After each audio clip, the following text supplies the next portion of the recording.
Hello there, it's Austin's Animals, and today we're doing something a little different. We're at the figure wall today, and not the usual Ewok village. This is actually my father's figure wall, so you get to see some of his toy collecting habits here. Because today's figures, well, they're not really figures, they're dolls. They're a little too big to display in the setup I have, so I needed to find a larger space. So I was out in my storage room, organizing various toys and junk. I have too much stuff. And I came across these guys here. We have the Order of the Jedi, Kit Fisto. Here we are. And the Order of the Jedi, Plo Koon. These are collectible dolls that were released about 15 years ago from Sideshow Collectibles when they were making Star Wars dolls. I got these dolls as a kid, and I kept them all these years. Now, before I had all the Ewoks and the Critters and all that, I was a big-time Star Wars collector. I was actually somewhat of a crazy completist, back when you could be a Star Wars completist, that just kind of had to have everything that was, Jedi, Alien, Cantina. Something about the aliens really spoke to me.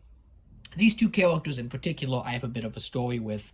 I know Plo Koon and Kit Fisto today are very revered and loved Star Wars characters, and they've been made, at least 100 times now in the current figure merchandise line.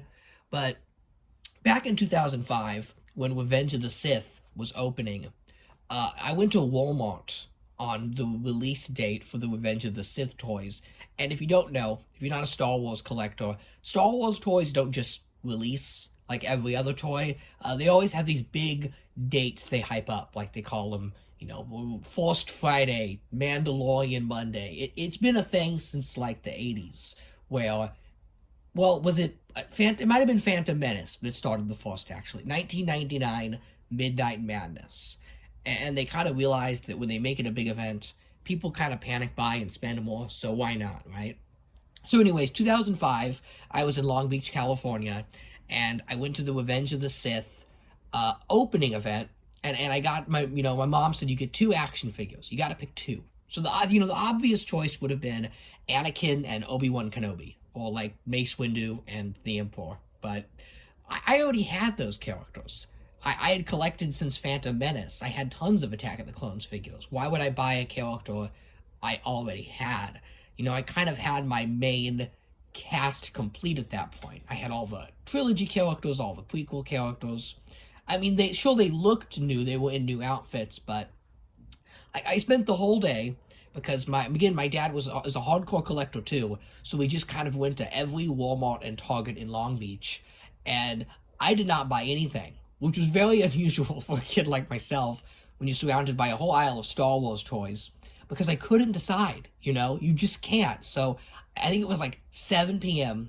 We were at the Target in Long Beach on like the other end of town. It was the last store of the day, and my mom had said, if you don't pick two Star Wars figures at this location, you don't get any today. And, the options were going to be limited at that point, because by like 6 p.m., fans had already swarmed the store. All the Obi-Wans were gone, all the Emperors were gone, and what was left on the peg were the aliens, which I'm okay with, because I always just had a thing for the aliens. The bounty hunters were a big reason I started collecting Star Wars. I really wanted to assemble that, fleet of bounty hunters that you see in The Empire Strikes Back. So there, hanging on the peg alone, was Kit Fisto and Plo Koon, two obscure Jedi characters that have no speaking lines in the movie. And I kid you not, the only scene they're in is the scene where they die. Both of them die pretty horrific deaths in the movie.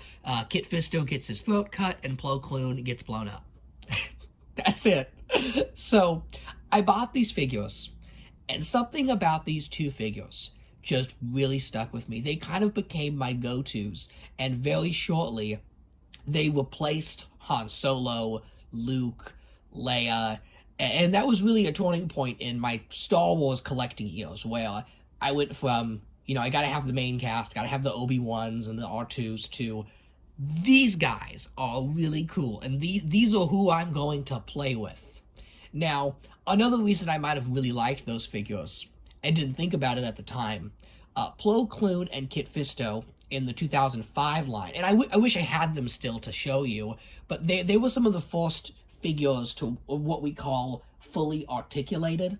So, like, if you look at the figures back here, they're very posable. They have lots of points of articulation.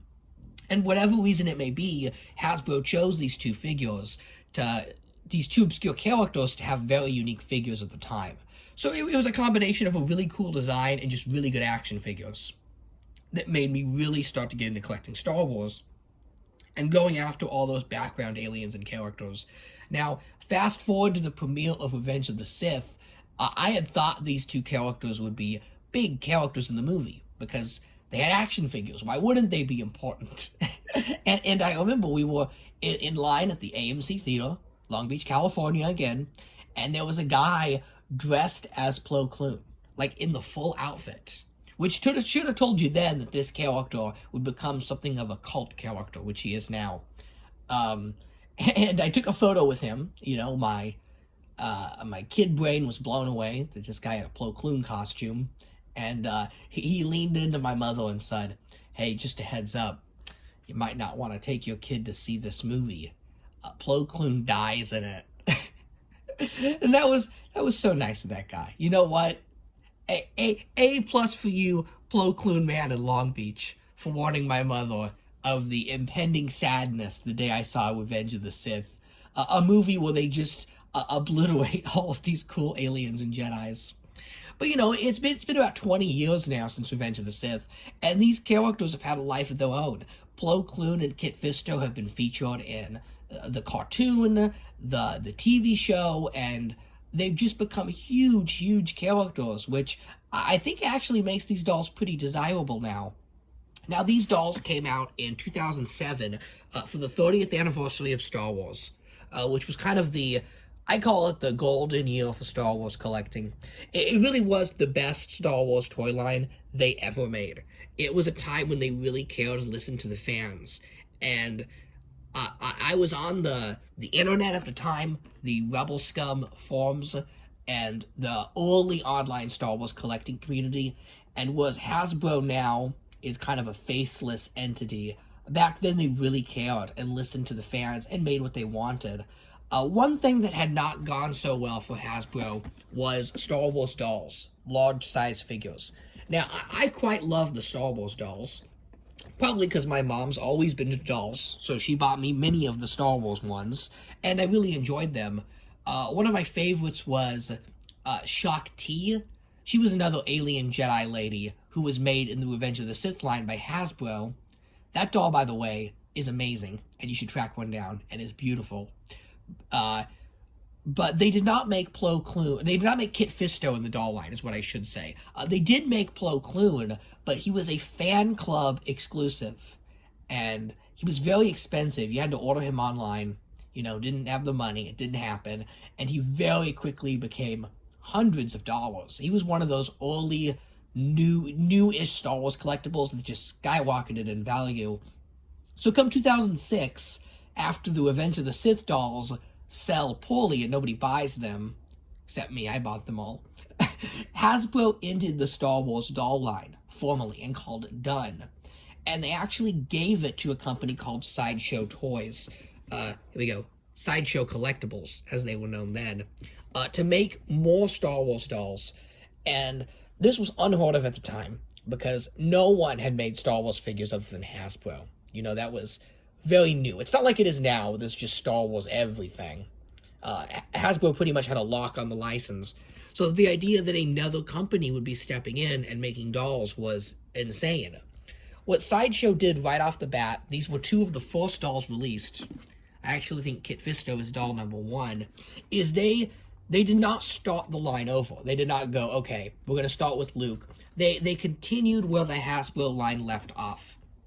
Shaak Ti was the last doll released. Kit Fisto is the next obvious choice. He's a great character design, and I always felt like he would have looked good as a doll. Now, Plo Koon, he was released shortly after because many, like myself, wanted that doll but could not afford it. So, really great character choices here. These dolls were pretty expensive when they came out. They were about $50 in 2007, but I really wanted them. This was one of the first items I wanted as a collector. Not just as a kid who played with toys, but as someone that collected things and wanted things. And God bless my parents, they made it happen. I got Kit Fisto for my birthday in 2007, and Plo Koon, I believe, was birthday 2008, 1 year later. Infamously, they bought me Kit Fisto, and he got delayed due to production issues. He was doll number 1, so they didn't quite know what they were doing. So, for my 7th birthday, I remember getting a Power of the Force 2 Tusken Raider doll, and a printed photo of the Kit Fisto doll, which basically said I was getting it. And boy, those weeks waiting for this toy, I can remember seeing the shipping box arrive for this and just being blown away. I had never seen a toy like this before. Now, I recently fished these out in the back, and the toys were still in the box, but the box was beginning to fall apart. This is something that happens with a lot of dolls, is the box begins to disintegrate and almost melt, to the point where the toys inside could get damaged. So I am making the correct choice, I believe, by opening these and disposing of the packaging. I had kept this packaging for many years and sort of kept Fisto in and out of the box because the box was so nice. Again, these weren't going to be thrown in a bin like my other toys. I knew these were collectibles. This was kind of the earliest memory I have of receiving a toy and knowing that this was something to be treasured, that there was some value here. So, you get this crazy long description on the Jedi. It says, for centuries, the Jedis were revered as the keepers of peace and justice in the galaxy. This was their way of wisdom and peace, backed by swift and decisive action. As wielders of the mythical force and their glowing signature lightsabers, their powers inspired awe in the galaxy's citizen, and their calm demeanor made them ideal brokers of peace in times of conflict and dispute. Oh my goodness, Jedi came in all shapes and sizes, being of diverse species and talent. The ability to sense and channel the Force was a gift that crossed all boundaries of social status and species, yada yada. I mean, if you want to read it for yourself, here you go. I mean, they really did. They went in over their head with this one. Like, look at all this. It tells you a little bit about Kit Fisto.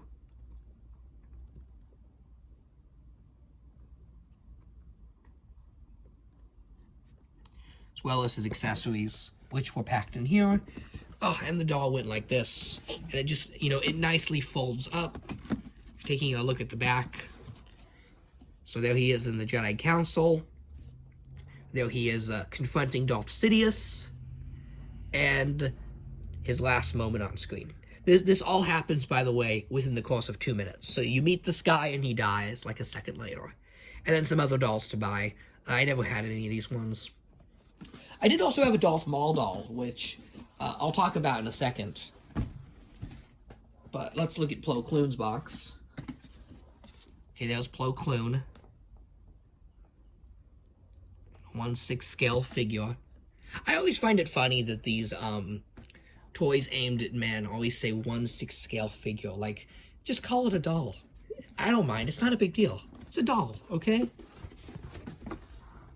Oh, it's the same thing, right? Yeah. And then you can learn a little bit about Plo Koon if you want to pause it. I'll give you the too long didn't read. He's got a cool mask, a cool design, and he blows up. See? Obliterated and fiery explosion. That's all you need to know. Oh, look. Plo Koon in the council. Oh, on Geonosis. Okay. In a ship. Blow uppy. So he gets a little more screen time than old Fisto over here. Okay, so enough preamble. Let's take a look. Here is Kit Fisto. Look at that face. Fishman. Very, very nicely detailed. There are a lot of layers to the Jedi uniform, which I appreciate. He's got a great leather belt with all the Star Warsy looking pieces. He does have this pouch, which is hard plastic, and yeah, it does look a little cheap. It would have looked better on cloth, but not that I'm complaining, because it's very sturdy, and it holds all of his accessories, and I just want to show you what he comes with here. Look at that. That's supposed to be like his what do they call it? A comm leader? That is crazy. How did I not lose that when I was a kid? I have no idea. And that just kind of goes back in there. So there he is. And let's look at the tentacles. Because, I mean, that's where the money of this figure went in. And probably why it got delayed. They're made of a very soft rubber, which, amazingly, after 15 years, has not had any wear or tear. Like, he's in great shape. Especially being locked in a box in a, you know, hot storage room. The head sculpt is absolutely wonderful. And yeah, it's better than anything Hasbro made on their Kit Fisto figures. Though, I don't know if Hasbro's own doll would have been worse. Because what's interesting is, you know, while I did treasure these, and I did know that these were collectible adult items, they don't look too much better from Hasbro's own 12-inch line. Their 12-inch line was pretty amazing, and the characters looked great, so, I mean, we'll never know, since Kit Fisto wasn't made, but I would love to see that Plo Koon one day, and compare. Not that anyone can afford it. I mean, if it was, what, $200 15 years ago, can you imagine what it goes for now? Okay, so up next is Plo Koon. Now, whatever reason it may be, I kept Plo Koon in his robe. And, oh, you know what? I'm looking at the box right now. Did Kit Fisto come with a robe?